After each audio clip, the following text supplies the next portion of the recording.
I hope आप सब पढ़ रहे हैं अच्छे से।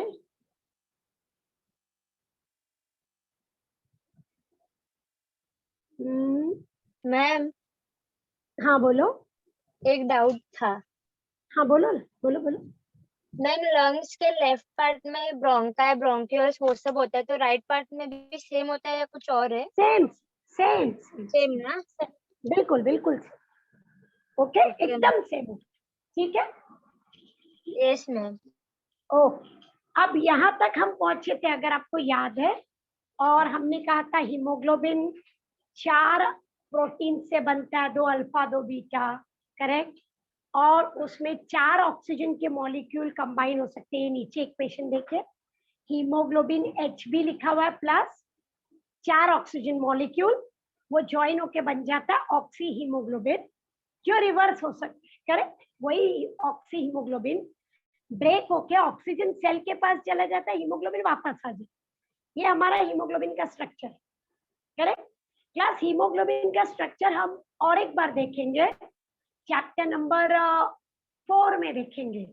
आप जेनेटिक्स जब करेंगे और उसमें एक डिसऑर्डर करेंगे, एक टाइप की बीमारी करेंगे आप, तब आप सिकल सेल एनीमिया, तब भी आप देखोगे कि क्या प्रॉब्लम है हीमोग्लोबिन। ओके, उस वक्त भी ये डायग्राम दिखेगा। एनीवे, रेस्पिरेशन में ये डायग्राम नहीं बनाना, आपको क्या याद रखना है कि हमारे रेड ब्लड सेल में ऑक्सीजन लेने के लिए हीमोग्लोबिन प्रेजेंट, ठीक है। हम सबके पास अच्छा खासा हीमोग्लोबिन होना चाहिए, एक सर्टेन क्वांटिटी फिक्स होनी चाहिए ब्लड में। अगर हीमोग्लोबिन कम है तो हम बहुत वीक फील करते हैं, वी आर कॉल्ड एनीमिक ना, हमको बोलते हैं एनीमिया। एनीमिया मतलब वीकनेस। क्यों वीकनेस है? क्योंकि ब्लड में हीमोग्लोबिन नहीं। क्यों हीमोग्लोबिन नहीं हो सकता है? मैं आयरन कम खाती हूँ, करेक्ट। एफी आयरन बोलते हैं ना, पालक वगैरह हरी सब्जी खानी चाहिए, तो अगर हो सकता है मेरे पास हीमोग्लोबिन कम, ठीक है। बट उसका main function transport of oxygen, final, ठीक है। अब क्लास मैंने यहाँ पे रुका दिया था क्योंकि हमें ऑक्सीजन के बारे में ये बहुत इंपॉर्टेंट चीज, ठीक है। Look at the heading, oxygen dissociation curve, वो रीड कीजिए। ऑक्सीजन डिसोसिएशन कर्व, हेडिंग देखिए, व्हाट इट मींस। क्लास, जब भी हीमोग्लोबिन ऑक्सीजन को लेकर जाता है तो बॉडी को कैसे पता है कि अब ऑक्सीजन को अलग करना है हीमोग्लोबिन से और यूज करना है, या अब हीमोग्लोबिन से ऑक्सीजन को जोड़ना है? तो कुछ फैक्टर्स है जो उसको कंट्रोल कर, कुछ फैक्टर्स है जो उसको कंट्रोल कर। I want you to understand, जब हीमोग्लोबिन ऑक्सीजन से बाइंड होके जाएगा, ये HB हीमोग्लोबिन ऑक्सीजन के साथ जा रहा है, तो ये ब्रेक कैसे होगा? इस ब्रेकिंग को बोलते हैं डिसोसिएशन, सेपरेशन। हीमोग्लोबिन ऑक्सीजन से अलग कैसे होगा, ऑक्सीजन कैसे मिलेगा सेल? तो ये चीज किस पे डिपेंड करती है, वो एक्सप्लेन करने वाला जो कर्व है, जो ग्राफ है, उसको बोलते हैं ऑक्सीजन डिसोसिएशन कर्व। ये देखिए, ठीक है ना। आप अपनी पुराने पेपर्स में अगर ढूंढेंगे तो ये आपको नहीं मिलेगा, क्योंकि ये टॉपिक लास्ट टाइम पहली बार आया, ठीक है। दूसरी बात, एनसीईआरटी नीट वाले बच्चे, ये उसमें हमेशा से, तो नीट में कोई नया टॉपिक नहीं है, ये पहले से था, ठीक है। लेकिन स्टेट बोर्ड में ये टॉपिक नहीं था, तो इसके बेस्ड क्वेश्चन आपको पुराने पेपर्स में नहीं दिखेंगे। तो उसका मतलब ये नहीं कि ये इंपॉर्टेंट नहीं है, उतना ही इंपॉर्टेंट है, ठीक है। बल्कि इसके फैक्टर्स बहुत क्लियरली लिख सकते हैं, तो ये बहुत अच्छा खासा क्वेश्चन, ठीक है। तो ये ऑक्सीजन डिसोसिएशन कर्व क्या है, पहले देखिए इसका शेप। ये शेप देख रहे हैं आप, ऐसा शेप जो बनता है इसको बोलते हैं सिग्मोइड। ये देखिए मैं बना रही हूँ शेप। कोई भी चीज जब एक स्पीड में इंक्रीज हो रही है, ये देखिए, और उसके बाद वो स्टेबल होने लगती है, ऐसे, तो ये जो कर्व बनता है इसको बोलते हैं सिग्मोइड। सिग्मोइड का मीनिंग क्लियर है क्या? सिग्मोइड कर्व कभी भी आया तो देखिए, पहले ग्रोथ स्लो है, फिर एकदम फास्ट है और फिर स्टेबल हो जाए। ये सिग्मोइड का मीनिंग क्लियर है? खाली पहले उतना मुझे बताओ। कभी भी किसी ने भी बोला सिग्मोइड मतलब ऐसा, आप मैथ्स में इंटीग्रेशन का साइन बनाते हो ना, ऐसा उस टाइप का साइन, वो सिग्मोइड। मैथ्स में एक टॉपिक है ना इंटीग्रेशन, ठीक है। अब ऑक्सीजन, देखिए मैंने स्लाइड पीछे की, ठीक है। तो हीमोग्लोबिन और ऑक्सीजन के बीच में जो रिलेशनशिप है वो कब जुड़ जाते हैं, कब अलग हो जाते हैं, ठीक है। The relationship between HbO2, okay, haemoglobin oxygen saturation कितना वो जुड़ेगा, ऑक्सीजन टेंशन, ऑक्सीजन कितना होगा तो वो जुड़े रहेंगे, is called as oxygen dissociation curve. कब ऑक्सीजन उससे अलग हो जाएगा, हीमोग्लोबिन ऑक्सीजन को जोड़ लेता है, बराबर, कितने प्रेशर और टेंशन में वो ऐसा रहेगा और कब वो दोनों अलग हो सकते हैं, डिसोसिएशन।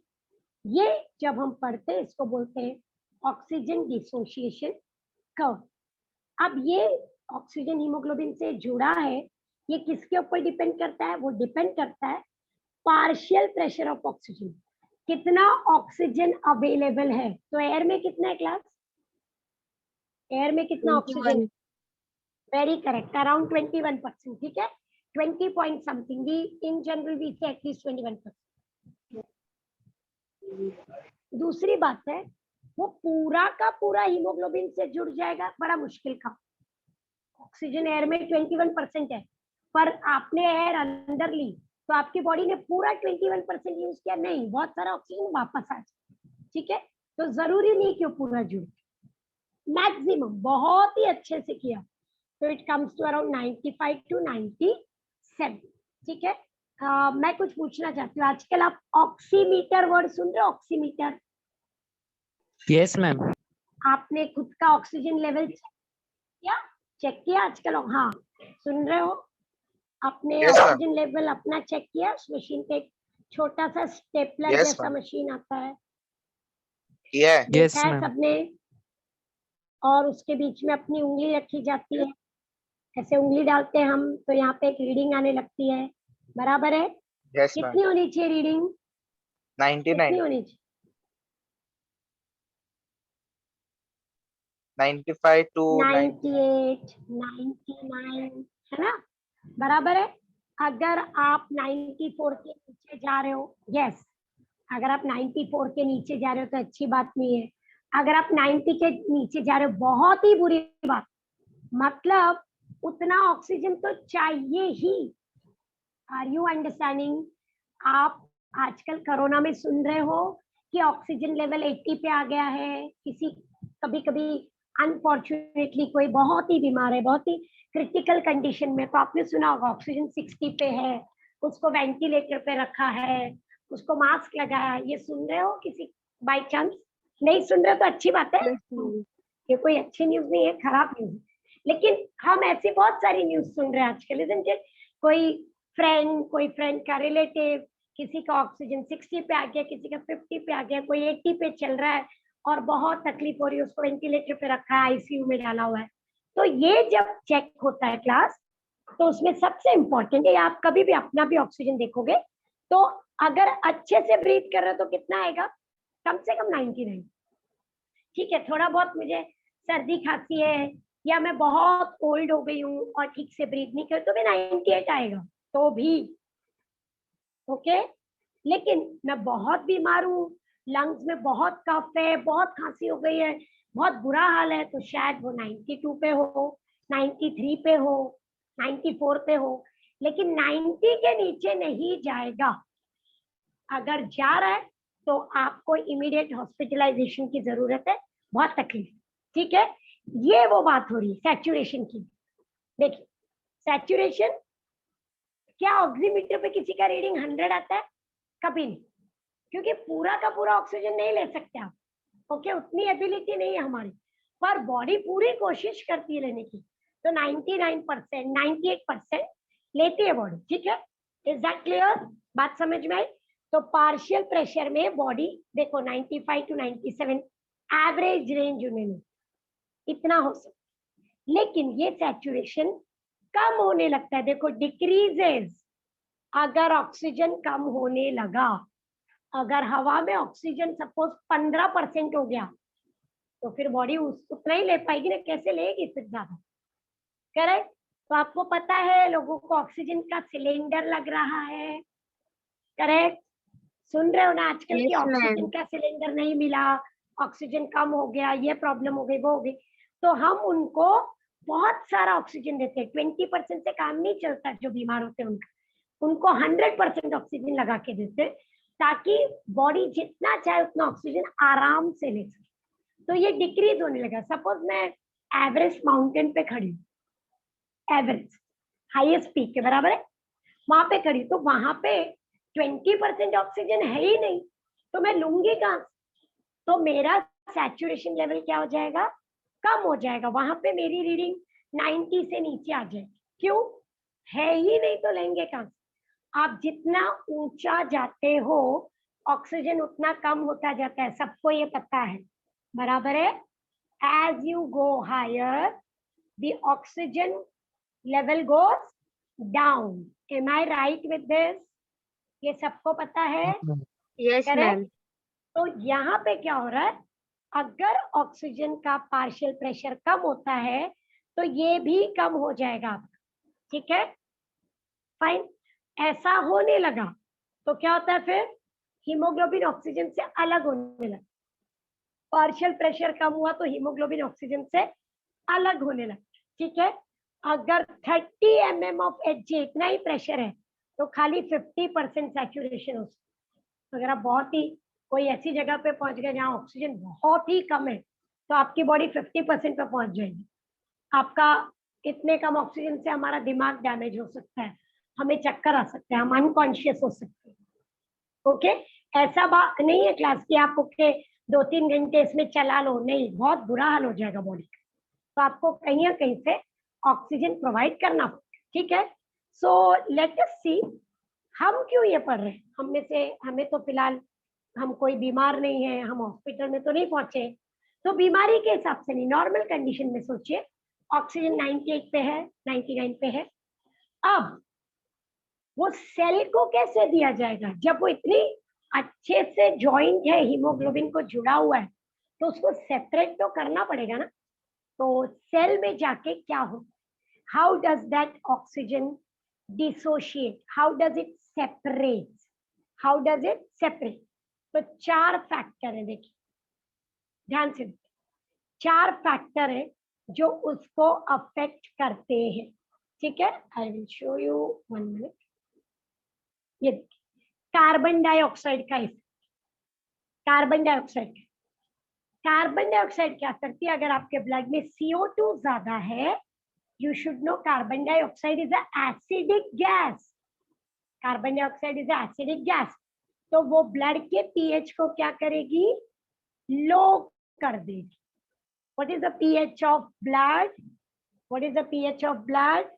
वी विल राइट, कितना है? 7.4। Do you agree? अल्कलाइन है स्लाइटली, 7 न्यूट्रल होता है, करेक्ट। तो ये अल्कलाइन है। अगर CO2 बढ़ता है ब्लड में किसी भी रीजन से, तो क्या होगा? ऑक्सीजन हीमोग्लोबिन से अलग होने लगेगा, ब्लड हो जाएगा एसिडिक, और वो ऑक्सीजन को हीमोग्लोबिन से अलग करने लगेगा, ठीक है। Is that clear? Fine. Ma'am एक बार रिपीट करो ना। हाँ मैं रिपीट कर रही हूँ, see lower level of carbon, okay, CO2, जो ऑक्सीजन कर्व है उसको लेफ्ट की तरफ रखता है, लेकिन बढ़ गया तो राइट। आप अंडरस्टैंड ये right?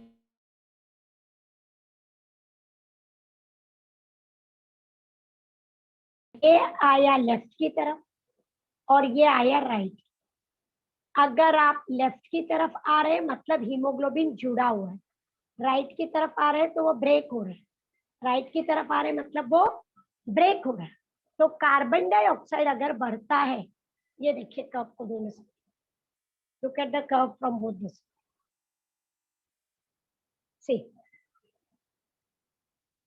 see the left shift and the right shift, ध्यान से देखिए, ब्रेक कर रहे हैं उसको, हाईएस्ट कितना दिख रहा है आपको? 100 दिख रहा है?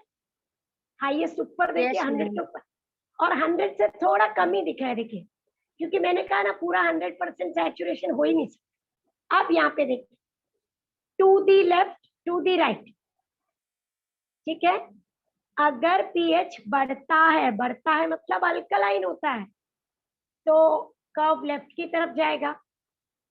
पीएच कम होता है तो कर्व राइट की तरफ जाएगा।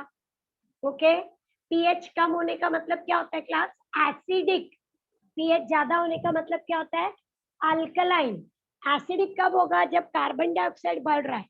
अब आप कलर को देखिए, कार्बन डाइऑक्साइड ज्यादा है तो ब्लड का कलर ब्लू दिख रहा है, ये देखिए class, please look at it, ये देखिए blue colour, this is shifting to the right, ये अच्छा नहीं है, ऑक्सीजन कम है। और ये वाले को देखो, shifting to the left, oxygen बढ़ता जा रहा है, ये देखिए, ठीक है। बेसिक पहले अंडरस्टैंड कीजिए, पहले बेसिक अंडरस्टैंड। एक पहले मेरी लाइन सुनिए, कार्बन डाइऑक्साइड कैसा गैस है? एसिडिक। एसिडिक, प्लीज याद रखिए। Is it soluble in blood? Yes, वो ब्लड में आराम से आ जाता, मिक्स हो जाता। अगर कार्बन डाइऑक्साइड का लेवल ब्लड में बढ़ जाता तो ब्लड क्या हो जाएगा? उसका पीएच कम हो जाएगा, मतलब वो एसिडिक हो जाएगा। अगर एसिडिक होता है तो हीमोग्लोबिन ऑक्सीजन से अलग होने लगेगा। अगर एसिडिक होता है तो हीमोग्लोबिन ऑक्सीजन से अलग होने लगेगा। ये देखो, हम राइट की तरफ बढ़ने लगेंगे, this is the right shift. Blood में ऑक्सीजन कम हो गया, ब्लू कलर का ब्लड दिख रहा है। Is it clear? पहला पॉइंट क्लियर है क्या? Yes, ma'am. ओके, अगर CO2 कम है तो ब्लड अल्कलाइन रहेगा, तो ऑक्सीजन CO2 से जुड़ा रहेगा, ये देखो, हीमोग्लोबिन से जुड़ा रहेगा, ये ठीक है। ये हमारा बेसिक एक पॉइंट है, 4 पॉइंट करने में। Effect of hydrogen ion concentration, simple. What is the meaning of hydrogen ion concentration? H ion concentrated मतलब पीएच ना। What is hydrogen ion? PH. Hydrogen ज्यादा है तो पीएच लो, एसिडिक। हाइड्रोजन कम है तो पीएच हाई, बेसिक। ये सिंपल रूल है। Okay, तो hydrogen ion concentration carbon dioxide की नहीं वजह से नहीं, किसी और भी रीजन से अगर आ गया तो क्या होगा? कर्व चेंज हो जाएगा, ठीक है। अगर पीएच बढ़ता है तो कर्व किधर जाएगा? आप मुझे बताओ, पीएच बढ़ता है तो कर्व राइट होगा कि लेफ्ट? इंक्रीजेस इन लेफ्ट ना क्लास, लेफ्ट वाला रेड था alkaline, and decreases to the right, right वाला ब्लू था, याद है? वही चीज है, पर पहले हमने CO2 को क्रेडिट दिया क्योंकि CO2 से ब्लड एसिडिक हो गया। अब हम हाइड्रोजन आयन, हाइड्रोजन आयन हजारों चीज से बॉडी में आ सकते, तो अगर हाइड्रोजन आयन बढ़ता है तो पीएच क्या हो जाएगा? Decrease. वेरी करेक्ट, एसिडिक हो जाएगा, है ना? करेक्ट। तो फिर क्या होगा? आप कौन सी साइड जाओगे?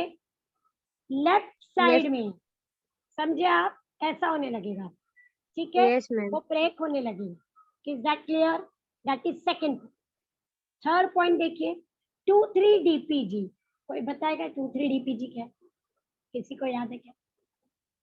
Diphosphoglycerate. हाँ, पर हमने ये कहाँ पढ़ा था? वो रेस्पिरेशन था ना 11th वेरी में. Correct, very correct, very correct. तो जब ग्लाइकोलाइसिस होता है, बहुत सही बताया, जब ग्लाइकोलाइसिस होता है ना, रेस्पिरेशन हमने किया, करेक्ट, तो वो आरबीसी में भी होता है। तो ये जो 2,3-डाइफॉस्फोग्लिसरेट बनेगा, डाइफॉस्फोग्लिसरिक एसिड, या आप ग्लिसरेट बोलेंगे। तो उससे क्या होता है? अगर प्रोडक्शन बढ़ता जाएगा तो ऑक्सीजन की अवेलेबिलिटी कम होती जाएगी। प्रोडक्शन जितना बढ़ेगा ऑक्सीजन कम होगा। हाइपोक्सीमिया मतलब कमी, हाइपो मतलब कमी, ओके, हाइपो मतलब कमी। तो देखो, high level of 2,3-DPG shifts the curve to right and low level shifts to left. तो बॉडी क्या चेक करती है कि ज्यादा डीपीजी नहीं बनना चाहिए, डाइफॉस्फोग्लिसरिक एसिड बहुत ज्यादा नहीं बनना चाहिए। जब वो बनता है तो बॉडी चेक करती है अभी ग्लाइकोलाइसिस रुका दो, अभी और मत बनाओ, ठीक है। ज्यादा हो जाएगा तो कफ किधर चला जाएगा, राइट की तरफ, और हीमोग्लोबिन ब्रेक हो जाए। तो ये डीपीजी भी एक काम कर रहा है, ठीक है। और एक देखिए टेम्परेचर, टेम्परेचर टेम्परेचर का बहुत ड्रामेटिक इफेक्ट नहीं हो। क्यों? क्योंकि हमारा बॉडी टेम्परेचर ज्यादातर कांस्टेंट रहता है ना। आपका टेम्परेचर ऐसा नहीं कि आज 30 और कल 50 और परसों 60 और फिर 20 है, नहीं, हमारा टेम्परेचर 37 पे रहता है। थोड़ा बुखार वगैरह आ गया तो थोड़ा ऊपर जा सकता, लेकिन अगर बुखार आ जाए, हाइपरथर्मिया गर्म, तो आप राइट की तरफ हीमोग्लोबिन फटाफट ब्रेक होने लगेगा ऑक्सीजन से। और अगर आप फ्रीज हो गए, ठंडे में चले गए, हाइपोथर्मिया, ठंडी लग जाती है ना बहुत ज्यादा, कुछ लोग बर्फ में फंस जाते हैं, वो एकदम हाइपोथर्मिक हो जाते, तो वो किस तरफ जाएगा, लेफ्ट, फिर वो हीमोग्लोबिन से ब्रेक नहीं होगा। देखो, are you getting it? Body temperature अगर बढ़ता है उसमें हीट क्रिएट होती है, गर्मी है बॉडी के अंदर, टॉकिंग अबाउट इनसाइड, तो कर्व कौन सी तरफ जा रहा है, राइट की तरफ, जल्दी जल्दी ब्रेक होगा। और अगर बॉडी टेम्परेचर ठंडा पड़ता है, किसी रीजन से आपके बॉडी टेम्परेचर में ड्रॉप आता है, तो वो लेफ्ट की तरफ। Are we getting it? Yes. Look at these 4 things together. अब इसको देखिए, अब आपको समझ, shift to left, shift to right, अब आपको समझ लो। शिफ्ट टू लेफ्ट कब हो रहा है? शिफ्ट टू लेफ्ट कब हो रहा है? जब हमारा पीएच हाई है, मतलब अल्कलाइन, टेम्परेचर कम है, बाई हार्ट करूं, कार्बन डाइऑक्साइड कम है, ठीक है। ये 2 फैक्टर हमारे बुक में डिस्कस नहीं है, उसको छोड़ दीजिए, हमारे बुक में ये 2 फैक्टर्स नहीं है, ठीक है। ओके, राइट में कब जा रहा है? जब हमारा ब्लड एसिडिक है, लो पीएच, CO2 बढ़ गया है, एसिडिक गैस, टेम्परेचर बढ़ गया, मुझे बहुत बुखार आ गया, डाइफॉस्फोग्लिसरिक एसिड बढ़ गया, देखो, तो राइट, ठीक है। ओके, जब लेफ्ट की तरफ जाते हैं होता क्या, उससे क्या फर्क पड़ता है? हीमोग्लोबिन और ऑक्सीजन फटाफट बाइंड होते, इंक्रीज एफिनिटी, बाइंड हो जाते फटाफट। तो ये कहाँ पे हो रहा है, कोई बताएगा? और डिक्रीज का मतलब है हीमोग्लोबिन और ऑक्सीजन रिलीज हो जाए, ऑक्सीजन रिलीज हो जाए, तो वो ब्लड में, ब्लड में दोनों चीजें हो रही, दोनों चीजें ब्लड में हो रही, लेकिन बॉडी में कहा? देखो, जब ब्लड लंग्स में जाएगा, लंग्स में, तो उसको फटाफट हीमोग्लोबिन को ऑक्सीजन से बाइंड होना चाहिए ना, अभी तो ऑक्सीजन मिलेगा ना। तो ये हो रहा है लंग्स में। और जब ब्लड बॉडी की तरफ आता, सारे ऑर्गन्स की तरफ, और ऑक्सीजन देता है, तब ये होना चाहिए फटाफट ऑक्सीजन बॉडी को मिलनी चाहिए। हमको तो दोनों रिएक्शन चाहिए, बाइंडिंग भी चाहिए और ब्रेकिंग भी, लेकिन किस जगह पे चाहिए? मुझे लंग्स में हीमोग्लोबिन और ऑक्सीजन जुड़ने चाहिए, जबकि मेरे मसल्स में हीमोग्लोबिन और ऑक्सीजन सेपरेट होने चाहिए, ऑक्सीजन मसल को मिल जाना चाहिए। Are you understand? देखो, यस मैम, लर्न करना पड़ेगा, इतनी जल्दी नहीं होगा, थोड़ा सा आपको टेक्निकली उसको देखना पड़ेगा। और आप अगर इंटेलिजेंटली थोड़ा देख रहे हो तो आपको ये रियलाइज हो गया होगा कि अगर मैं एक साइड पढ़ लूं तो दूसरा अपने आप हो रहा है। High yes ma'am, pH left है तो लो फिर राइट ही होगा, लो टेम्परेचर लेफ्ट है तो हाई टेम्परेचर राइट होगा, बराबर है। CO2 कम हुआ तो लेफ्ट होता है, मतलब ऑक्सीजन हीमोग्लोबिन से बाइंड होता है इधर, करेक्ट? Are you understanding? तो एक साइड पढ़ लिया तो दूसरा अपने आप हो जाएगा। आप जरा इस ग्राफ को देखिए, शायद आप समझ सके। देखो, थोड़ा और ऊपर करती हूँ, एक मिनट। क्लास, नीचे ऑक्सीजन लेवल देखिए, जो नीचे का एक्स और वाई एक्सिस की मैं बात कर रही हूँ। देखिए ऑक्सीजन जितना ज्यादा बढ़ता जाएगा उतना ही हीमोग्लोबिन देखो उससे बाइंड हो। ऑक्सीजन 20 है तो इतने पे ही रहेगा, ऑक्सीजन 50 है देखो, करेक्ट, ऑक्सीजन 80 है, कितना ऑक्सीजन उससे बाइंड हो सकता है ऐसे। Are you understanding? Keep that in mind. Fine. और ऊपर पढ़िए फैक्टर्स, लेफ्ट और राइट में कब जा रहा है देखिए एक बार।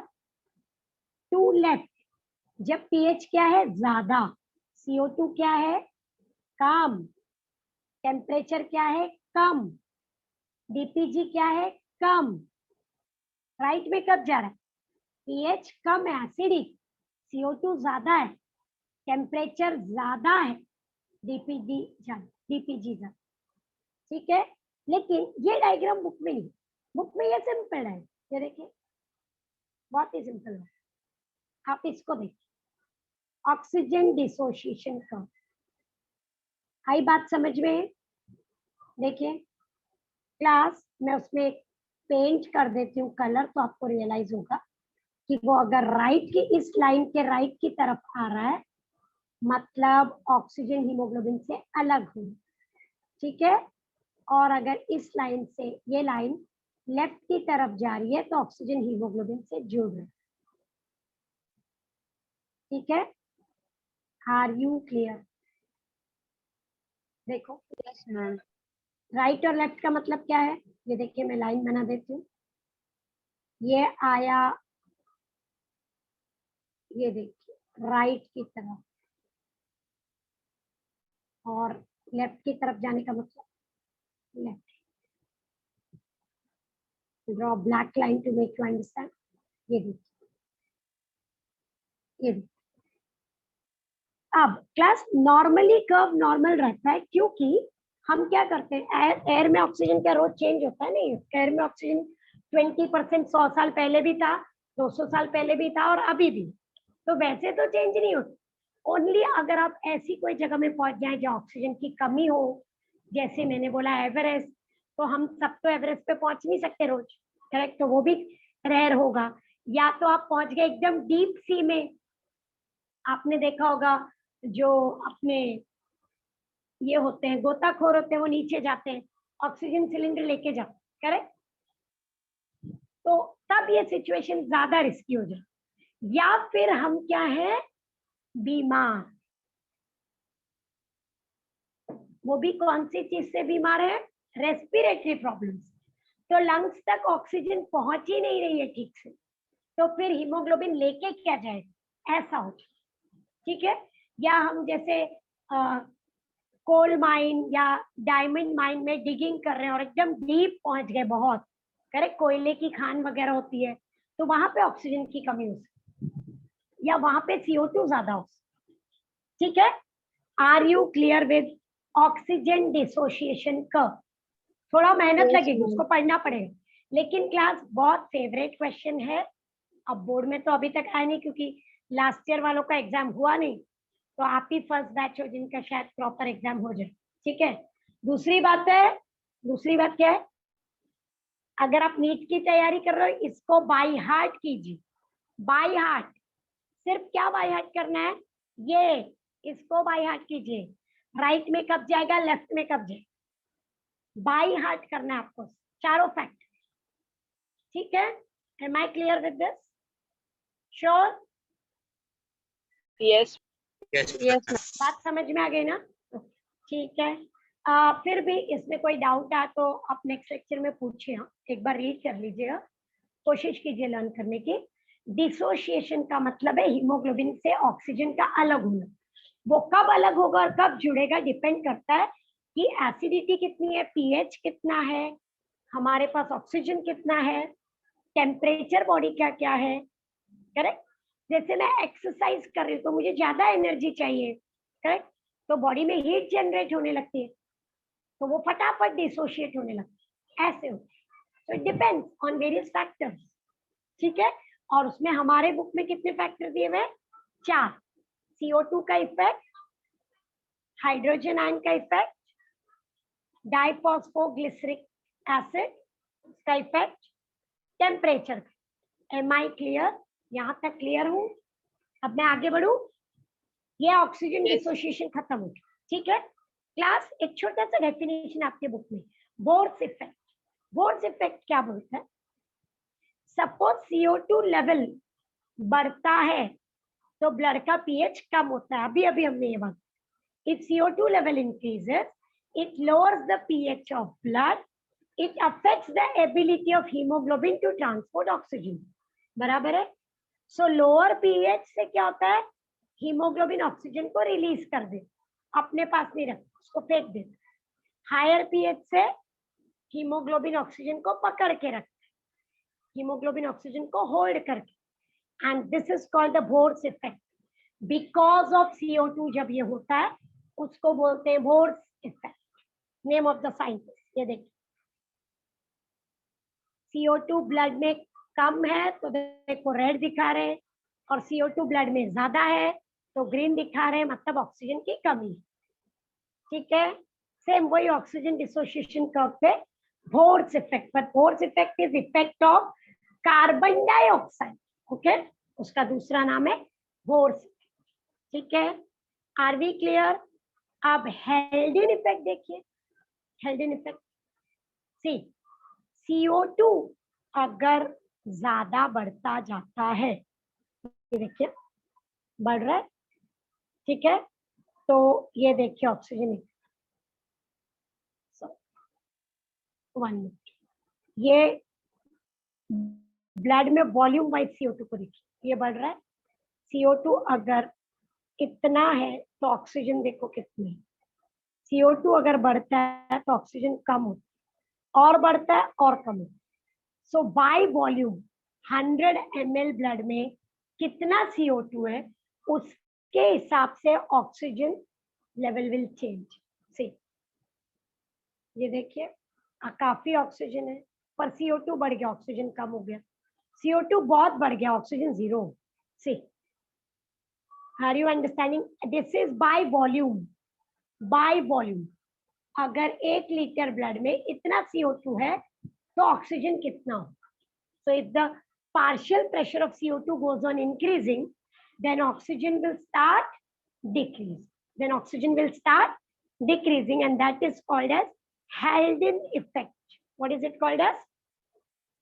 Haldane effect. Is that clear? ये देखिए ये O2 है, तो नॉर्मल CO2 में वो 100 mmHg दिखा रहा है उसका प्रेशर, लेकिन CO2 का प्रेशर बढ़ेगा तो देखो O2 कम हो जाएगा, क्योंकि वॉल्यूम तो फिक्स की ना, मैंने बोला 1 लीटर में कितना CO2 और कितना O2।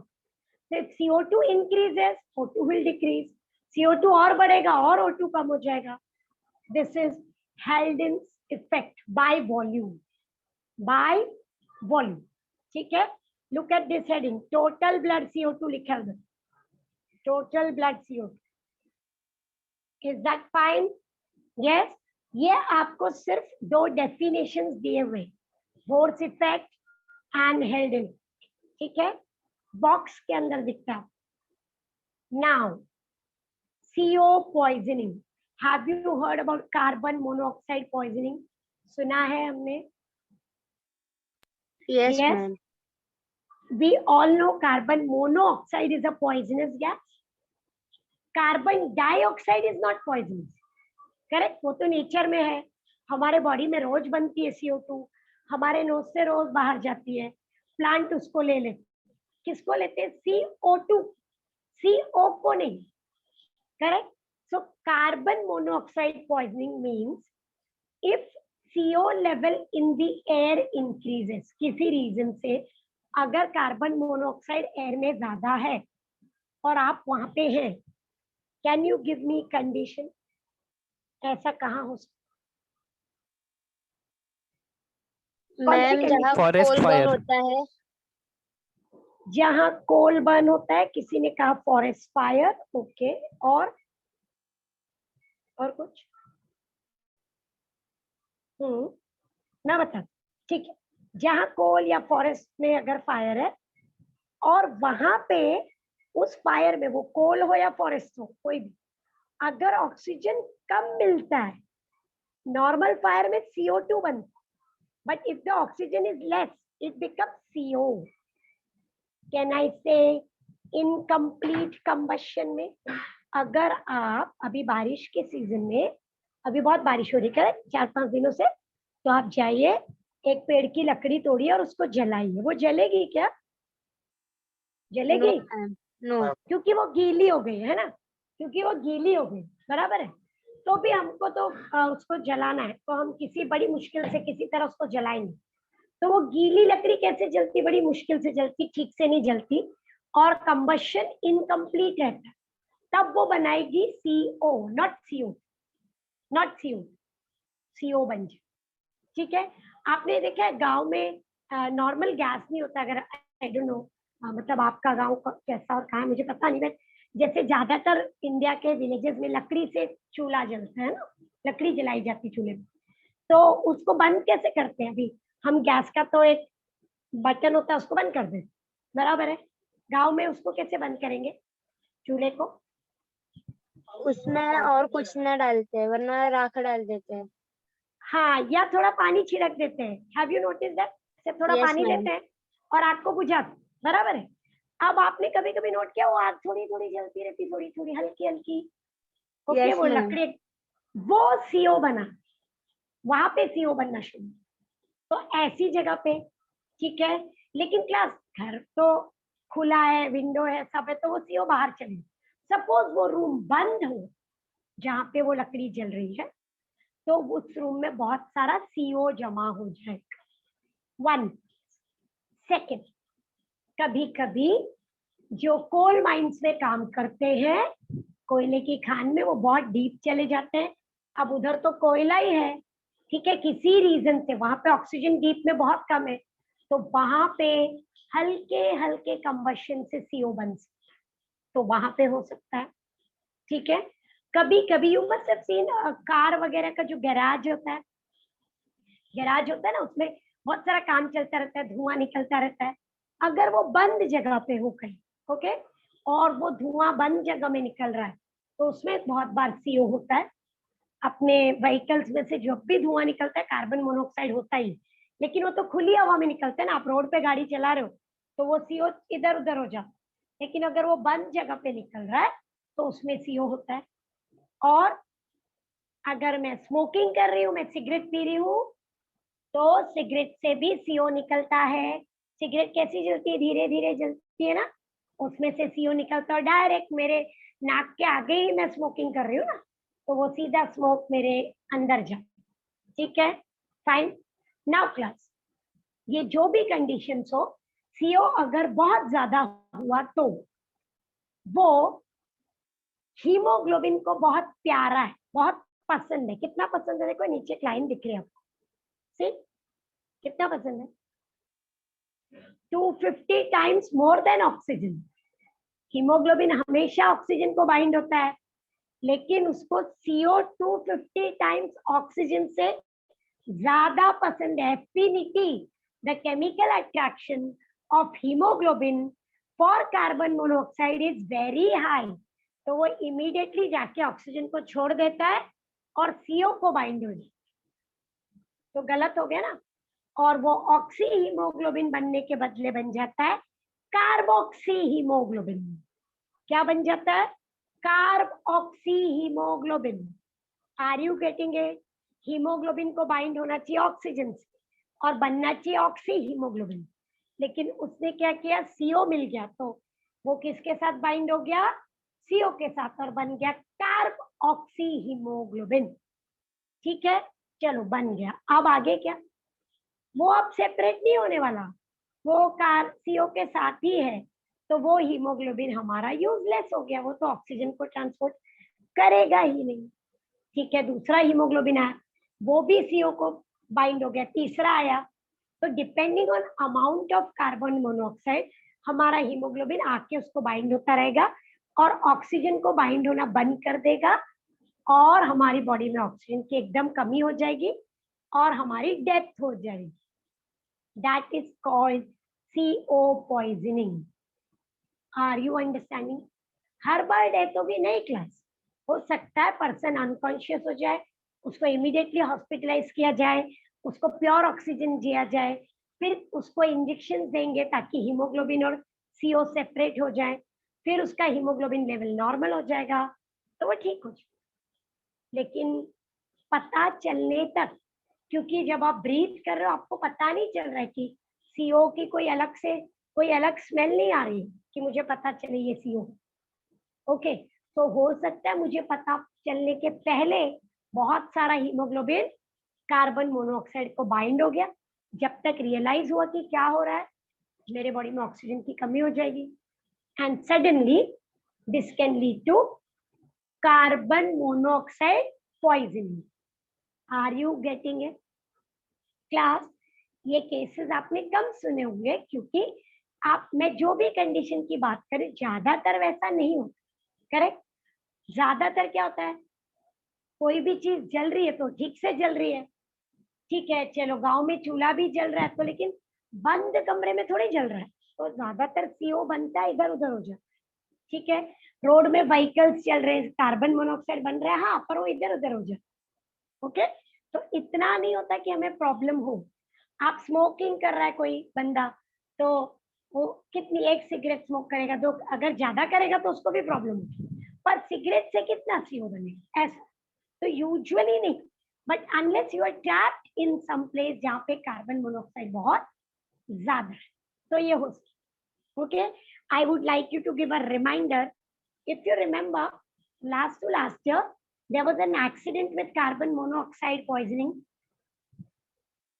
If you know about that case, it was a 10th standard student. उनके बाथरूम में गीजर था, गैस गीजर। जब हम गैस का गीजर यूज करते हैं उससे कार्बन मोनोऑक्साइड बनता है, बहुत कम पर बनता है, ठीक है, फाइन। ज्यादातर मुंबई, हमारे घर छोटे होते हैं, मुंबई में बड़े बड़े बंगले नहीं होते, तो बाथरूम भी छोटे होते हैं और बंद होते हैं, ज्यादातर छोटा सा एक विंडो होता है कहीं, करेक्ट? तो वो कार्बन मोनोऑक्साइड जमा होता गया। That girl she collapsed in the bathroom only. 1 घंटे के बाद रियलाइज हुआ कि क्या हुआ, तो जब देखा, जब तक उसको हॉस्पिटलाइज किया, she expired. Are you understanding? क्या है कंडीशन? छोटा सा जगह, बाथरूम, गैस का गीजर, पता ही नहीं चला, शी कोलैप्स, करेक्ट? अब बाथरूम का डोर तो बंद है, तो सब क्या सोचते हैं, कोई नहा रहा है तो अभी आएगा, बराबर है, उतने में लेट हो गया, जब तक उसको हॉस्पिटलाइज सब किया, she did not survive, correct? तो इसलिए जैसे गैस गीजर वगैरह थोड़ी डेंजरस चीजें होती है यूज करने के लिए, या अगर हम कर रहे हैं तो हमारे विंडोज ऐसे होने चाहिए कि उसमें से वो आराम से निकल जाए। Are you getting it? Sure, this was just an example, which is a case of like 2020, yeah, 2020 Feb, last year की बात। I think you must have read also, ठीक है? क्या आप 2 मार्क का शॉर्ट नोट लिख पाएंगे कार्बन मोनोऑक्साइड पॉइजनिंग पे? Yes ma'am. लिख सकते हैं ना? ठीक है, नीचे की लाइन देखिए एमसीक्यू के लिए, affinity of haemoglobin for carbon monoxide is around 250 times more than oxygen, ठीक है? यहां तक क्लियर है? ये देखिए, और क्या केमिकल बन रहा है? कार्बोक्सी हीमोग्लोबिन, जो हीमोग्लोबिन को छोड़ता नहीं, देखो उसमें लिखा है स्टेबल कंपाउंड, वो हीमोग्लोबिन से अलग नहीं होता, ठीक है? उसकी वजह से सफोकेशन, देखो एनॉक्सीमिया मतलब ऑक्सीजन की कमी, सफोकेशन, समझा? Is it clear? Yes. Can I Yes, move ahead ma'am. now? Okay. Yes, तो ma'am. ये 2 मार्क का एक क्वेश्चन है, इससे ज्यादा नहीं है, ठीक है? ओके, अब आया हमारा main topic, transport of carbon dioxide in blood. हमने ट्रांसपोर्ट ऑफ O2 किया, ऑक्सी हीमोग्लोबिन की, ट्रांसपोर्ट ऑफ CO2, ठीक है? CO2 कहाँ ट्रांसपोर्ट करना है हमको? Where do we want to take it? Outside. Very correct, from all the parts of body वो लंग्स में आना चाहिए और लंग्स से बाहर जाना चाहिए, बराबर है? ये हमारा एम है ना। ऑक्सीजन उल्टा था, ऑक्सीजन लंग्स में आता है, वहां से लेके सारे पार्ट्स को मिलना चाहिए। लेकिन जब हम ऑक्सीजन देते हैं तो CO2 लेते हैं और उसको वापस भेजा जाता है, correct? So transport of CO2 तीन तरीके से। How many ways are there? 3 veg.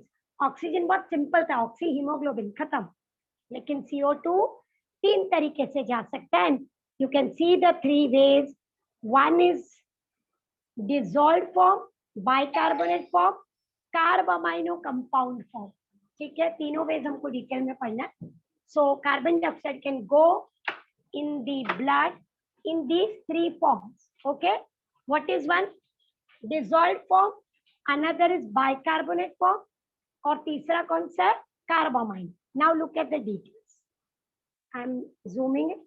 Look at carbon dioxide dissolved form में 7% जा रहा है। Look at the value. By heart करो वैल्यू 7%। हीमोग्लोबिन से बाइंड होके 23% जा रहा है। कितना जा रहा है? 23। तो कितना हो गया? 30%। But major quantity is going out as bicarbonate which is around 70%, which is around 70%. Are you getting it? Is this clear? Fine. Class तीनों वैल्यू देखिए, 7%, 23% and 70%. Is that clear? Yes, value ma'am. ठीक है? Okay, अब हम देखेंगे कैसे। पहले 7%, पहले हम छोटी छोटी चीजें देखें। सो कार्बन डाइऑक्साइड प्लाज्मा, ब्लड में जो लिक्विड है उसको बोलते हैं प्लाज्मा, उसमें वो डिसॉल्व हो जाता है और बन जाता है कार्बोनिक एसिड। क्या बन जाता है? Carbonic acid. मैं लिख रही हूँ, इक्वेशन लिख रही हूँ। H2O combines with CO2, क्या बनेगा बोलो? Somebody has to tell me. H2CO3. Very correct. H2CO3. Correct. What is that?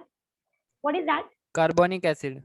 Very correct. तो सब बहुत इजी है ना ये रिएक्शन। देखो, जैसे ही कार्बन डाइऑक्साइड ब्लड में जाएगा, ब्लड में पानी है, बिल्कुल है, 90% पानी है, करेक्ट? तो इमीडिएटली CO2 से बाइंड हो जाएगा और वो बन जाएगा कार्बोनिक एसिड। ठीक है, ये कार्बोनिक एसिड फ्लो होके लंग्स तक जाएगा, वहां पे वो डिसोशिएट हो रहा है। लोग क्या रिवर्स हो रहा है? CO2 goes out and H2O is as usual back. ये सबसे सिंपल तरीका। लेकिन only 7%, only 7%, that means we are still left with 93%। बराबर है?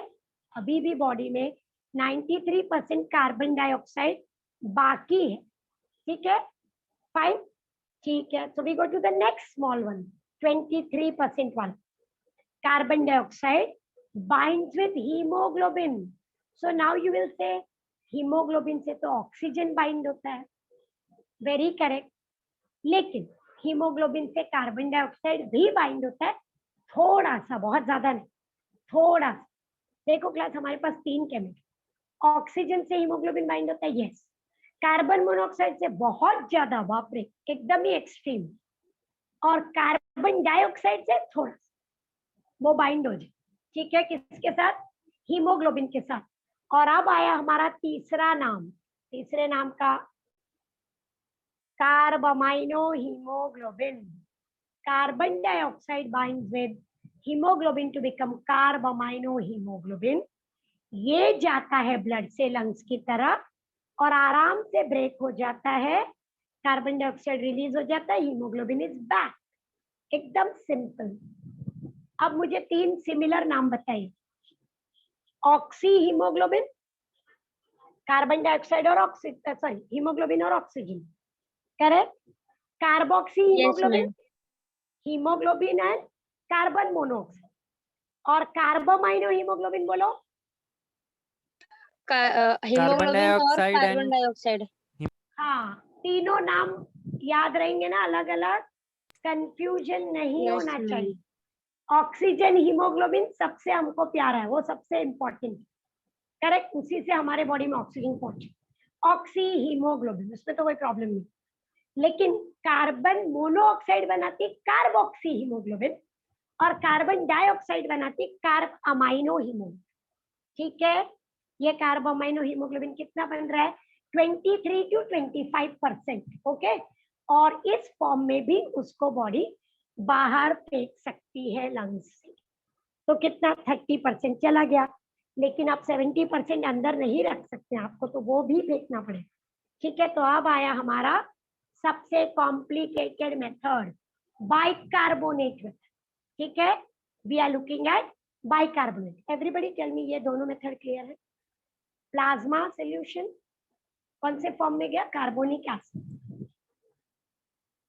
फिर कार्बामाइनो हीमोग्लोबिन बाय आरबीसी, क्योंकि आरबीसी के अंदर हीमोग्लोबिन है तो ये रिएक्शन भी उधर ही होने वाला है।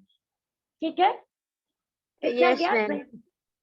अब आ जाइए 70% हमको थ्रो कर, 70% is release by the body in bicarbonate form. इसमें क्या हो रहा है, please understand and learn, this can be a separate 4 mark question। Explain the transport of CO2 from the body to lungs in bicarbonate form, and it will give you how many marks? 4 marks. How many marks? 4 marks. इसका diagram भी है, okay, और explanation भी 4 marks. ठीक है, let's see उसके steps देखिए। जैसे हीमोग्लोबिन फॉर्म होता है, जैसे ही वो सबसे पहले किधर आएगा, सॉरी कार्बन डाइऑक्साइड फॉर्म होता है, सो सॉरी, वो आएगा ब्लड। ठीक है, आरबीसी में CO2 combines with water in presence of enzyme carbonic anhydrase to become carbonic acid।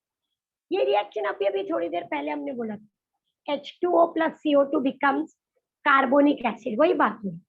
CO2 combines with water और क्या बनता है, कार्बोनिक एसिड।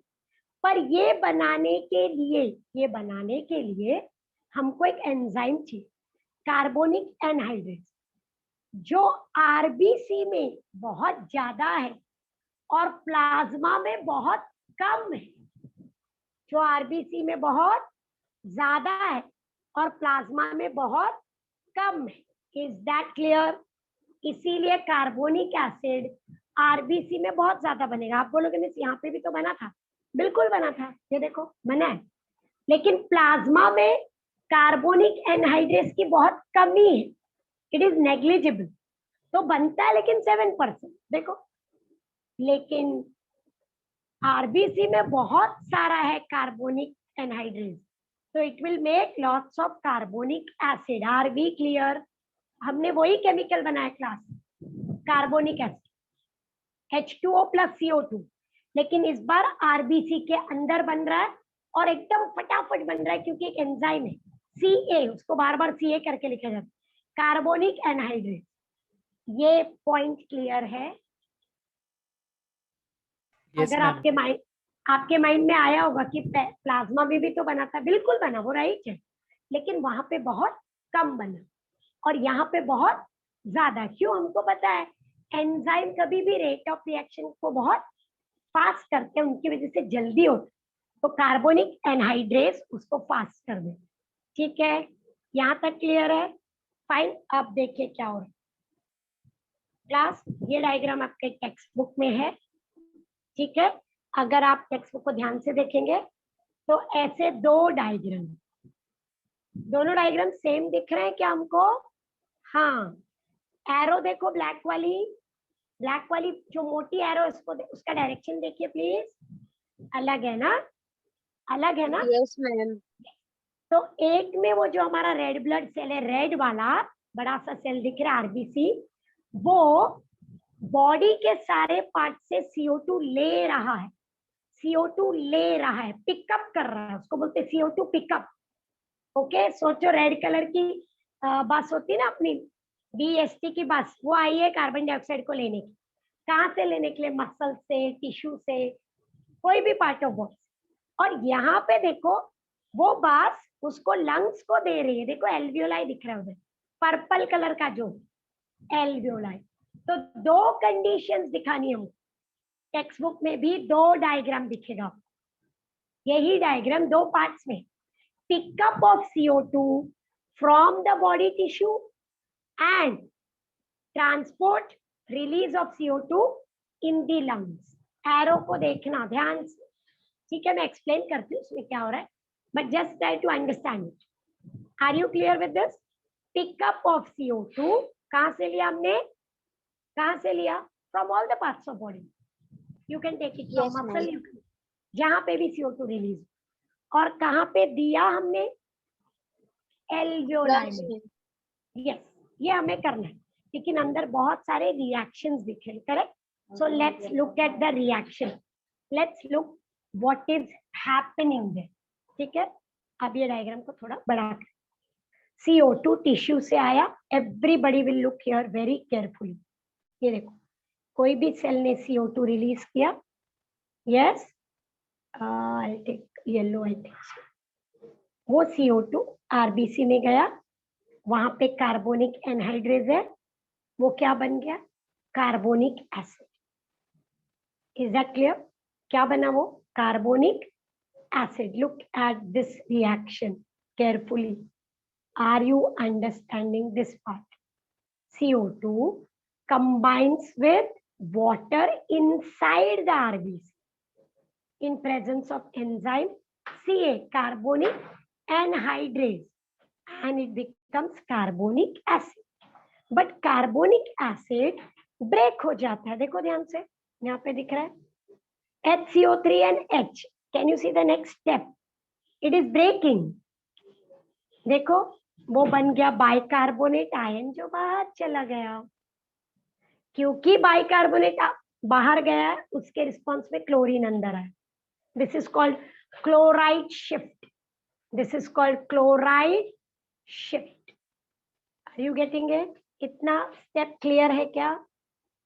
CO2 जब RBC को मिला, RBC ने उसको वाटर से मिक्स कर दिया, क्या बना दिया? कार्बोनिक एसिड, जो डिसोशिएट होके HCO3 बाइकार्बोनेट आयन बन गया और हाइड्रोजन आयन, ठीक है? बाइकार्बोनेट RBC से बाहर जा रहा है, उसके रिस्पॉन्स में कौन अंदर आ रहा है? Chlorine. Is this much clear? Yes, खाली उतना ही देखो, बाकी आजू बाजू का रिएक्शन नहीं, उसको मैं बाद में बताती हूँ, ठीक है? अब यहाँ पे आए, यहाँ पे जब आप लंग्स के नजदीक पहुंचते हैं RBC, when the RBC reaches the lungs, कहाँ पे पहुंच गया? लंग्स के नजदीक, तो वहां पे क्या होता है? क्योंकि पार्शियल प्रेशर चेंज हो जाता है, लंग्स में बहुत सारा ऑक्सीजन है, एल्वियोलाई लेके आया, तो ये देखिए बाइकार्बोनेट अंदर आया, यस, तुरंत क्या बना?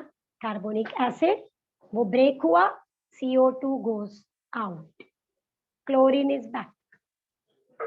सी द रिएक्शन, उल्टा रिवर्स हुआ, बाइकार्बोनेट आयन अंदर आया, वो CO2 को लेके घूम रहा था अभी तक फ्री, अब वो RBC के अंदर एंट्री कर, ठीक है? रिवर्स हो रहा है रिएक्शन, देखिए, फाइन। फिर वो क्या बन जाता है? कार्बोनिक एसिड, वो स्प्लिट हो जाता है, कार्बोनिक एनहाइड्रेज डबल काम करता है, मेकिंग एंड ब्रेकिंग बोथ। देखो एंजाइम अभी भी वही है, Ca, और वो CO2 को भेज देता है। Look at this, are you getting it?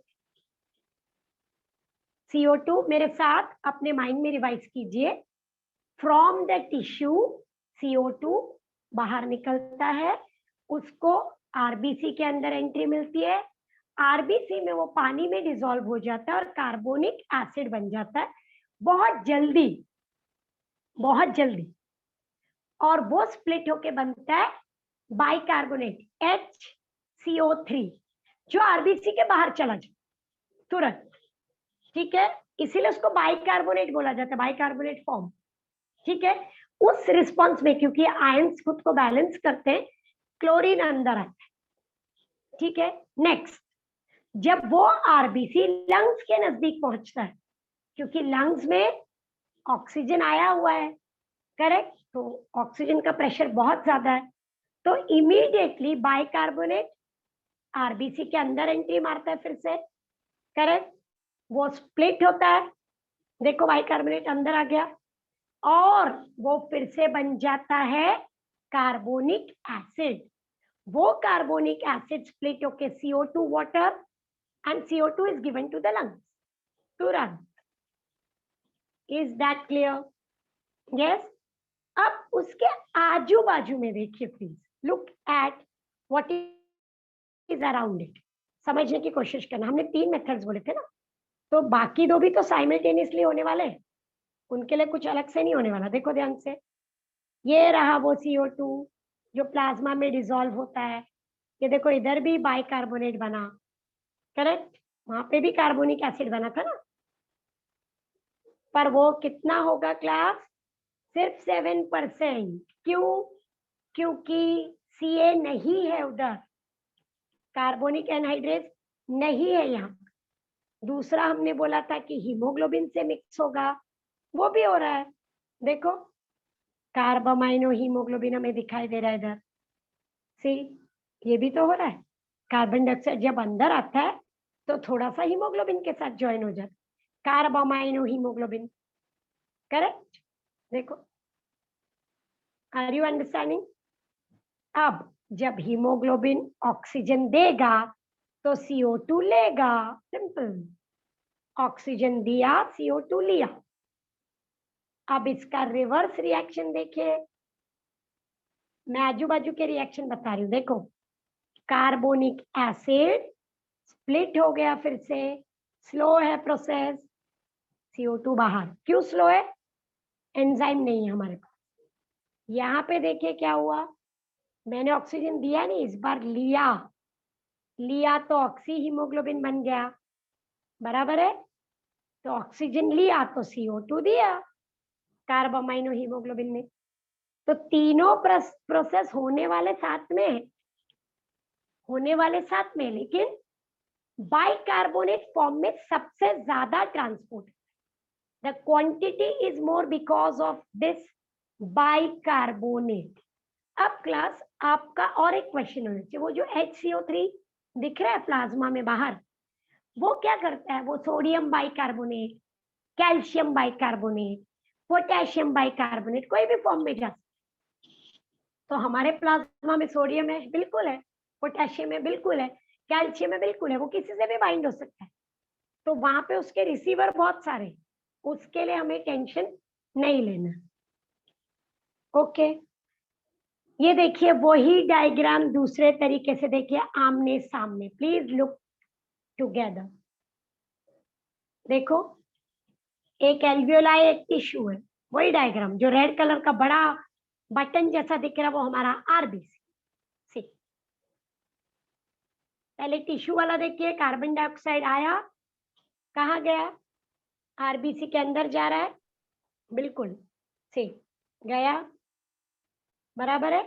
Carbonic anhydrase क्या बना? Carbonic acid. ये देखिए बाइकार्बोनेट बाहर आया, क्लोरीन अंदर गया।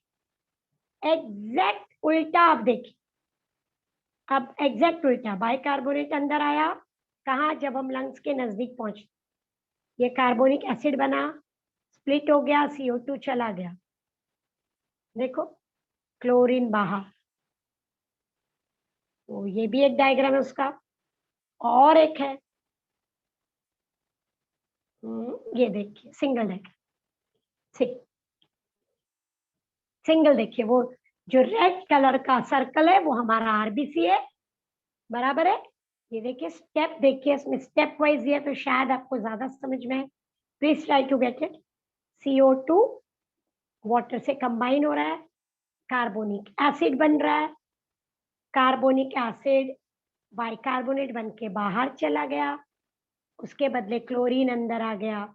ये कहाँ हो रहा है? टिश्यूज के नजदीक, ठीक है।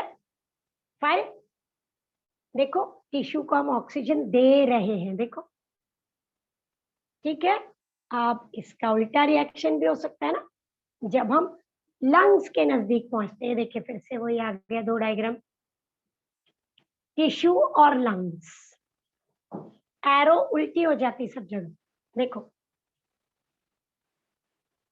ये टिश्यू से आप CO2 ले रहे हो, ये लंग्स को CO2 दे रहे हो, एरो देखिए प्लीज, ठीक है। Are you getting? ये टिश्यूज को ऑक्सीजन दे रहे हो, ये लंग से ऑक्सीजन ले रहे हो, ठीक है। ये देखिए क्लोराइड शिफ्ट, बाइकार्बोनेट बाहर गया तो क्लोरीन अंदर आया, उल्टा देखिए बाइकार्बोनेट अंदर आया तो क्लोरीन बाहर गया। Are you getting it? और कार्बन डाइऑक्साइड के लिए 3 ब्लू कलर के एरो है। क्यों 3 ब्लू कलर है? एक डिसॉल्व्ड कार्बन डाइऑक्साइड दिख रहा है जो प्लाज्मा में 7% जाने वाला है, ये रहा। दूसरा कार्ब अमाइनो हीमोग्लोबिन दिख रहा है 23%। तीसरा एरो बाइकार्बोनेट का दिख रहा है 73। 3 तरीके हैं ना CO2 को ले जाने के। देखो ऑक्सीजन के लिए एक ही एरो है हीमोग्लोबिन, और कोई है ही नहीं, सिंपल। लेकिन तरीका 2 है, एक इस तरफ मेरे लंग्स हैं, करेक्ट, और इस तरफ मेरे tissues. Are we clear everybody? Are we clear with this? Yes ma'am. Time लगेगा, हाँ। ओके, अभी बीच बीच में मैंने क्लोराइड शिफ्ट बोला। Let's read what it is. Chloride shift also called as the hamburger phenomena. The hamburger phenomena, इसमें क्या होता है? The process occurs in the body of human during oxygen and CO2 transport, ठीक है। Carbon dioxide is taken up by red blood cell, enzyme carbonic anhydrase converts it into carbonic acid, which breaks and gives bicarbonate ion. There is exchange of bicarbonate and chloride ion. बराबर है? In the RBC, chloride ion moves inside, bicarbonate moves into the plasma. This is called as chloride shift. This is called as chloride shift. ठीक है? Are you understanding? क्यों ऐसा कर रहे हैं हम लोग? क्यों कर रहे हैं हम क्लोराइड शिफ्ट? ब्लड का पीएच आपको 7.4 रखना है ना, उतना सारा बाइकार्बोनेट अगर जाएगा ब्लड में तो कंपोजिशन ही पूरा चेंज हो जाएगा। इसलिए क्लोरीन को फटाफट आरबीसी के अंदर भेज दिया जाए, दैट इज क्लोराइड शिफ्ट। और जब उल्टा होता है उसको बोलते हैं रिवर्स क्लोराइड शिफ्ट। जब क्लोराइड बाहर आता है और बाइकार्बोनेट अंदर जाता है, वो रिवर्स क्लोराइड शिफ्ट। ओके, अब यहाँ पे देखिए क्लास सी, ये देखिए हमारा रेड ब्लड सेल दिख रहा है, बाइकार्बोनेट बाहर, क्लोराइड अंदर, ठीक है। टिश्यूज में, दिस इज टिश्यू, टिश्यू से ब्लड ले रहा, दिस इज व्हाट हैपन। देख, is that clear? This is transport of CO2। Textbook का डायग्राम ये और ये 2 डायग्राम है। If you I don't know if you are sitting, आप टेक्स्ट बुक के साथ बैठे तो आपको दिखाई भी दे रहा होगा, और या तो आप बाद में देखेंगे तो भी। आपने टेक्स्ट बुक्स ले ली है कि ऑनलाइन टेक्स्ट बुक देखते हो? ले लिया मैम। ले लिए मैम। ले लिया, ठीक है। तो फिर अगर आप लेके बैठे हो, या हमेशा लेके ही बैठना चाहिए जब पढ़ते हैं, तो उसमें ये डायग्राम दिख रहा है आपको? आई होप यस दिख रहा है, मैम। करेक्ट। पर सपोज एग्जाम में आपको ये कॉम्प्लिकेटेड लगता है तो आप ऐसा बना सकते हो, और सबसे इजी मुझे ये वाला लगता है, ये भी बना सकते हो। मतलब अभी आपको एक ग्लैंस में नहीं क्लिक होगा क्या हो रहा है, लेकिन मैं इसका PDF भेजूंगी तो आप देखिए आपको क्या दिखाना है। एक जगह पे आरबीसी ले रहा है, एक जगह पे आरबीसी दे रहा है। अगर वो ऑक्सीजन ले रहा है तो CO2 दे रहा है, CO2 ले रहा है तो ऑक्सीजन दे, लेकिन CO2 किससे लेगा? बॉडी के सेल से, तो उनको ऑक्सीजन देगा, करेक्ट। CO2 किसको देगा? लंग्स को, तो उससे ऑक्सीजन लेगा। Are you understanding? ऐसा एक को देता है, एक से लेता है, और लेने देने के बीच में हमारा आरबीसी, हीमोग्लोबिन, कार्बोनिक एनहाइड्रेस बहुत इंपॉर्टेंट रोल प्ले कर, ठीक है। And major form of transport किससे होता है? बाइकार्बोनेट फॉर्म, ठीक है। बाकी का भी हो रहा है, लेकिन bicarbonate is the major form of transport, ठीक है। is 70%। परसेंटेज याद रखना है, क्यों? CET NEET, CET NEET, yes, दोनों में पूछते हैं, बहुत बार पूछते हैं। Transport of CO2 7% takes place by plasma. Okay, 23% by hemoglobin, 70% by bicarbonate. yes, very correct. ठीक है। और कौन सा एंजाइम इन्वॉल्व है? Carbonic anhydrase. और वही एंजाइम रिवर्स भी करता है प्रोसेस, वो दोनों करता है, making of carbonic acid and breaking also, वो दोनों काम करते हैं। CO2 प्लस वाटर एंड उसको रिवर्स भी करें, ठीक है। It is a dual work. और वो उसका कंटेंट RBC में ज्यादा है, प्लाज्मा में बहुत नेग्लिजिबल, ठीक है। Are we clear with this? Can I move ahead? Yes. तो हमारा थर्ड स्टेप हो गया ट्रांसपोर्ट ऑफ O2 CO2, ठीक है। हम फोर्थ पे आ गए। अब ऑक्सीजन अगर सेल में पहुंच गया है तो सेल क्या बनाएगा? ATP, correct. कैसे बनाएगा? Glycolysis, Krebs cycle, ETS। तो फोर्थ स्टेप एक्चुअली आप 11th में कर चुके, 11th में पूरा चैप्टर किया था ना, ग्लाइकोलिसिस, फिर क्या किया था? Krebs cycle, ETS। उसमें क्या बनता है? ATP। So we know cellular respiration, जब सेल के अंदर ऑक्सीजन जाता है तो ऑक्सीडेशन होता है, कॉम्प्लेक्स ऑर्गेनिक मॉलिक्यूल जैसे ग्लूकोज ब्रेक डाउन होके क्या रिलीज करते हैं? Energy. There is phosphorylation, ADP becomes ATP, ADP becomes ATP। अब हमको पूरा प्रोसेस नहीं करना है, ठीक है, क्योंकि वो प्रोसेस आप 11th में कर चुके, ठीक है। अब वो ATP का क्या होगा? ATP यूज हो जाता है to do all our life activities. जैसे मैं अभी एक लेक्चर ले रही हूँ तो उसके लिए मुझे एनर्जी चाहिए। मेरे मसल, सपोज मेरे हाथ में फोन है, I am walking, okay, I am standing and taking this lecture, so what will happen? My muscles are work कर रहे हैं, तो वो क्या करेंगे? ATP को यूज करेंगे और क्या बना देंगे? ADP ना, उसको ब्रेक कर, करेक्ट।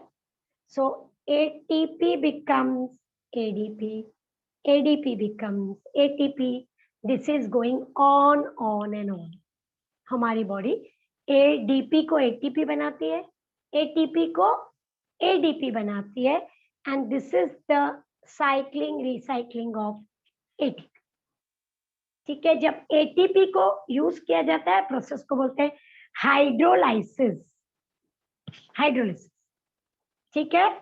और जब ADP में P ऐड किया जाता है, फॉस्फोरिलेशन, और you call it as condensation, क्योंकि उसमें ज्वाइन हो रहा है फॉस्फोरस। एक ATP कितनी एनर्जी देती है? 7.3, सबको मालूम है ये लास्ट ईयर का है। कितनी एनर्जी देती है? 7.3 kilo calories of energy, KCl।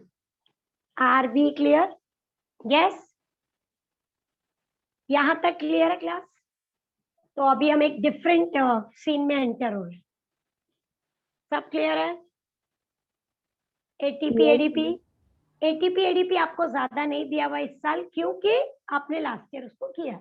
आपको पता है कि एक ग्लूकोज से 38 ATP मिलता है, माइटोकॉन्ड्रिया में प्रोसेस होता है, दैट इज एज्यूम्ड कि आपको आता है, इसलिए बुक ने डिटेल नहीं दी, ठीक है। अब न्यूरल मैकेनिज्म जो रेस्पिरेशन को कंट्रोल करते हैं, सो अंडरस्टैंड क्लास। कभी कभी हमारी ब्रीदिंग फास्ट हो जाती है, होती है कब? जब हम भाग रहे हैं, या भाग के जब आप रुकते हैं तो आप हाफने लगते हो ना, ब्रीदिंग हैवी होने लगती है, ठीक है, होती है ना? यस। Yes ma'am. आपने एक सोए हुए बंदे को अगर देखा, कोई सोया है आराम से एकदम गहरी, तो ब्रीदिंग एकदम धीरे धीरे चल रही है, उसका एक रिदम चल रहा हो, ठीक है।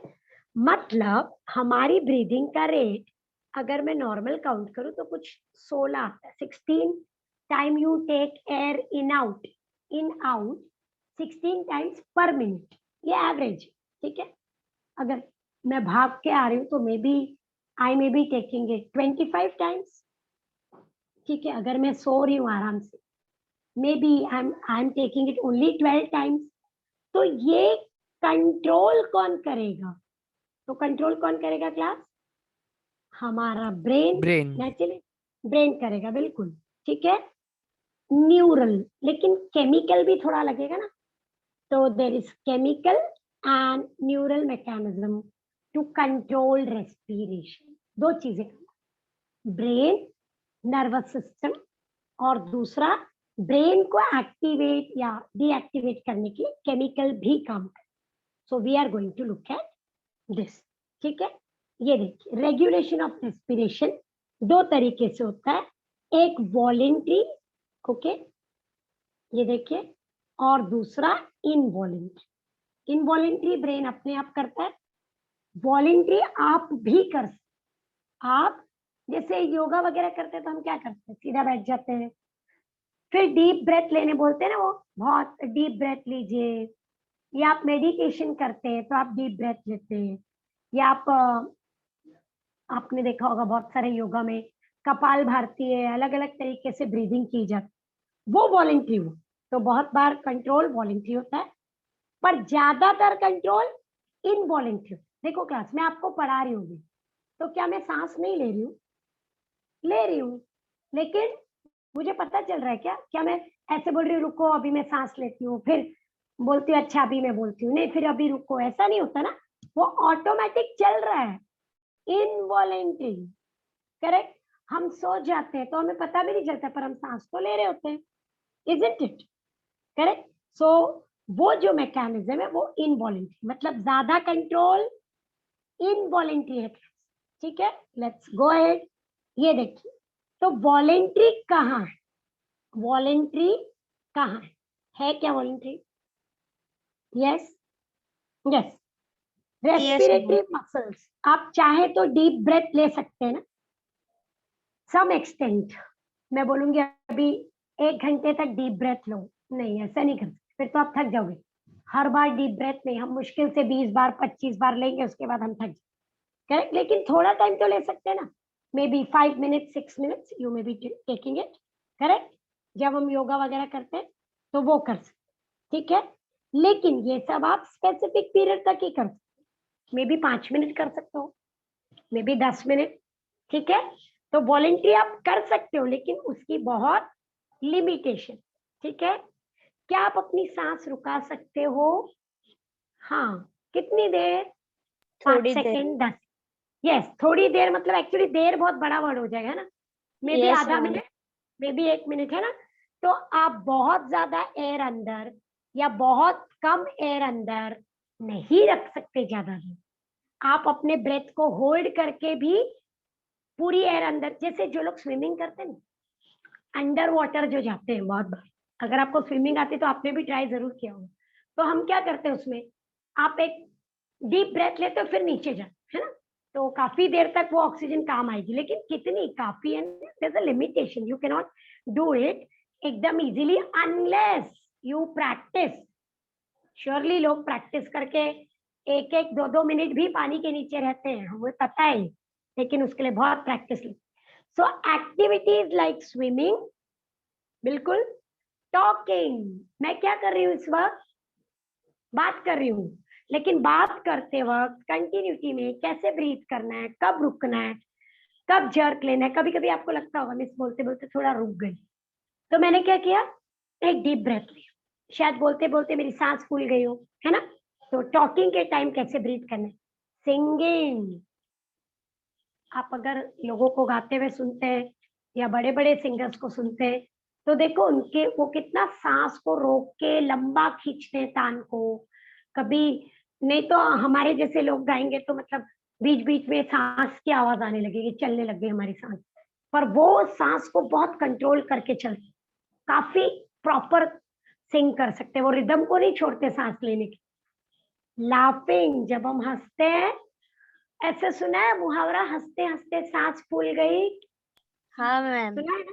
हाँ, तो वो फूल जाती है ना, क्योंकि हंसने के लिए अलग से एनर्जी लगती है, जोर से आप अपना मुंह खोलते हो और बहुत जोर जोर से हंसते, तो वो वॉलेंट्री है। करेक्ट, कभी कभी हम हंसने को रुकाते भी ना, टीचर खड़ी है सामने, जोर से हंस नहीं सकते तो आप मुंह दबाते हो, तो उसमें भी तो सांस ऊपर नीचे हो जाती है। ब्रेथ होल्डिंग, सांस रुकाना, और हाइपर वेंटिलेशन, ज्यादा ही एयर अंदर कर देना, ये सब हम कर सकते हैं, लेकिन बहुत ही लिमिटेड कर सकते हैं। बहुत ही लिमिटेड कर सकते हैं। हंसना, हमारे हंसने का तरीका, करेक्ट, कभी कभी हम बहुत जोर जोर से हंसते, कभी हम मुंह दबा के हंसते, कभी वो हम कंट्रोल कर रहे हैं। कभी कभी आप देखो बहुत फास्ट बात करते हो, बहुत फास्ट, कभी कभी स्लो आराम से बात कर रहे हो, सब में ब्रीदिंग का कंट्रोल होता है। Okay, and all that can be control to some extent voluntary, ठीक है, यस, लेकिन आई रिपीट, ज्यादातर कंट्रोल इनवॉलंटरी। आप एक्चुअली देखा जाए तो हम कुछ खास नहीं कर सकते। तो ऑटोमेटिक कंट्रोल के लिए हमारा ब्रेन, और ब्रेन के दो पार्ट्स को आप बाय हार्ट करेंगे क्लास, पॉन्स और मेड्यूला। ब्रेन के दो पार्ट्स, पॉन्स और मेड्यूला। अभी आप बोलोगे पॉन्स मेड्यूला क्या है, श्योरली हमको ब्रेन करना है डिटेल में, बहुत ही इंपॉर्टेंट पार्ट है। मेड्यूला ब्रेन का लास्ट हिस्सा होता है, ये रॉड जैसा, और पॉन्स उसके ऊपर एक लोब होता है। तो ये पार्ट, ये और ये, ओके, पॉन्स और मेड्यूला, मैं अभी डायग्राम में दिखा देती हूँ, वो हमारे मेन ब्रीदिंग कंट्रोल सेंटर, ठीक है। अब उसमें पार्ट्स, ओके, उसमें पार्ट्स हैं डिवाइडेड। डॉर्सल रेस्पिरेटरी ग्रुप, जिसको डीआरजी बोलते हैं, डॉर्सल रेस्पिरेटरी ग्रुप क्या कंट्रोल करता है, एयर को अंदर लेना, इंस्पिरेशन, देखिए उससे एयर अंदर आता, medulla control. Ventral respiratory group VRG, वो क्या कंट्रोल करता है, एक्सपीरेशन, वो भी मेड्यूला के पास। निम्यूनोटैक्सिक सेंटर, ये कहाँ प्रेजेंट है, पॉन्स, वो ब्रीदिंग की स्पीड और डेप्थ को कंट्रोल करता है। किसको कंट्रोल करता है, ब्रीदिंग की स्पीड, रेट, और डेप्थ, कितना गहरा ब्रीथ किया या कितना कम ब्रीथ किया, ठीक है। और लास्ट एपिन्यूस्टिक सेंटर, वो भी पॉन्स। अब क्लास ये सब कैसे काम करते हैं वो देखिए अपने आप, हमारा कुछ नहीं है, ठीक है, we are not able to do anything about it. तो जब आप ब्रीथ करते हो, ये देखिए, अगर आप एयर अंदर ले रहे हो, अंदर ले रहे हो, अंदर ले रहे हो, इन्फ्लेशन, तो एक पॉइंट के बाद हमारी लंग्स पूरी फूल जाएगी और फट जाएगी।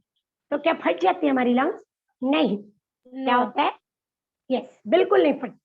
व्हेन एयरवेज ओवर स्ट्रेच, तो वहां पे स्ट्रेच रिसेप्टर है जो डॉर्सल रेस्पिरेटरी ग्रुप को बोलते हैं, स्टॉप, स्टॉप इंस्पिरेशन, रुकाओ, स्विच ऑफ करो। तो ब्रेन को मैसेज जाता है, लंग्स में बहुत हवा आ गई, बंद करो, तो ब्रेन स्विच ऑफ कर देता है, इंस्पिरेशन रुक जाता है और हवा बाहर, एक्सपीरेशन हो जाए। Are you understanding, I repeat, DRG क्या कर रहा था, इंस्पिरेशन को कंट्रोल कर रहा था, ठीक है। आपने क्या किया, बहुत सारी एयर अंदर जाए, ओवर स्ट्रेच हो गए, तो स्ट्रेच रिसेप्टर्स ब्रेन को मैसेज बोलेंगे, डीआरजी को, मेड्यूला को, इंस्पिरेशन बंद करो, वो तुरंत स्विच ऑफ कर देगा और एयर बाहर आ जाए। Is that clear, yes. ये एक, आप देखिए एयर बाहर आ रही है, ठीक है, चलो एयर बाहर फेंक देते। डिफ्लेशन, डिफ्लेशन में क्या हो रहा है, वॉल्यूम कम होती जा रही है, तो मैसेज फिर से डीआरजी को जाता है, अरे ये लंग तो सुखड़ती जा रही है, ऑन करो इंस्पिरेशन, तो तुरंत इंस्पिरेशन ऑन करता है, इंस्पिरेशन स्टार्ट हो जाता है, एक्सपिरेशन रुक जाता है। तो ना हमारी लंग्स कोलैप्स हो सकती है, ना हमारी लंग्स बहुत फट सकती। Are you getting it?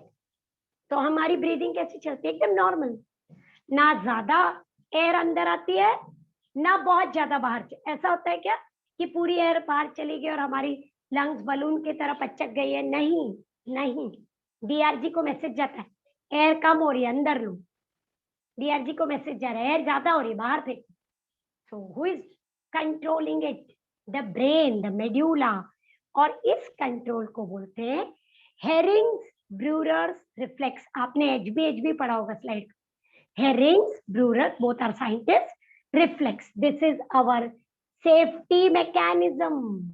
देखिए सेफ्टी मैकेनिज्म, करेक्ट, कि लंग्स कभी भी ओवरफिल नहीं होने चाहिए, तुरंत पता चल जाता है क्या हो रहा है, और तुरंत एयर को बाहर फेंक दिया जाए, सेफ्टी मैकेनिज्म।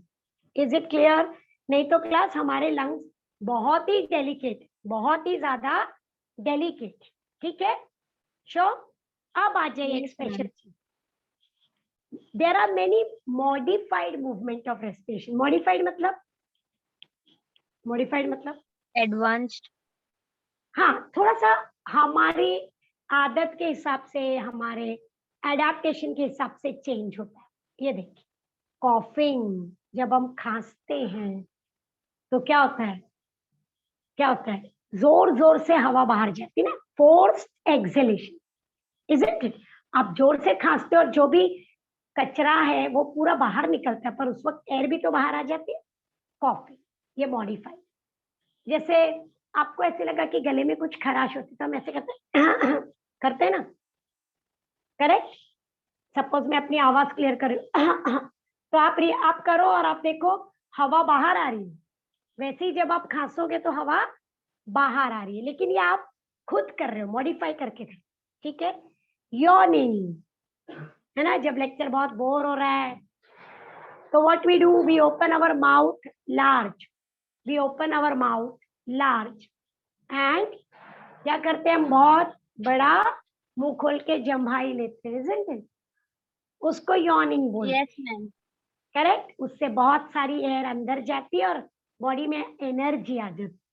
ज्यादातर अगर आप रात को कोई काम कर रहे हो, बहुत थक गए हो, तो जम्हाई आती है, बड़ा सा मुंह खोलते हैं, बहुत सारी एयर अंदर लेते हो। वो ब्रेन के लिए एक स्टिमुलस होता है कि भाई नींद आ रही पर सोना नहीं, अभी और काम बाकी। That is the basic way it is, ठीक है।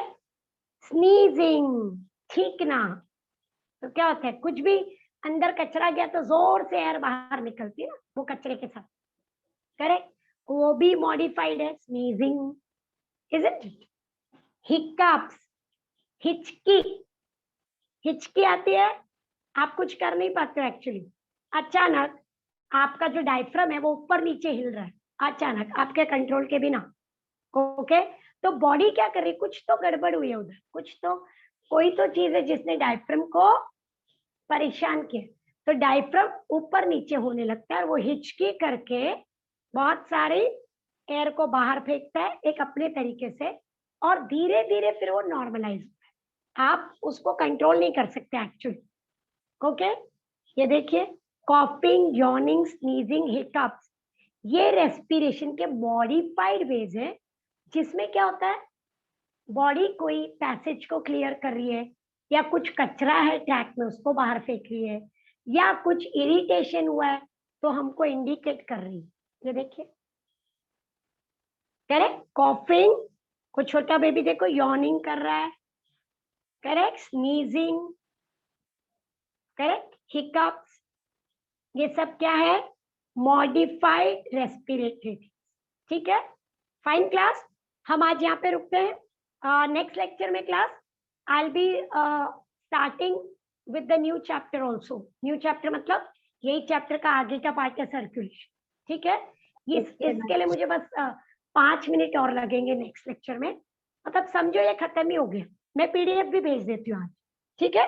Okay class, yes so I'm ma'am. stopping here. Bye class, take great care of yourself. Thank you ma'am. Thank you, ma'am ma'am. एक डाउट था।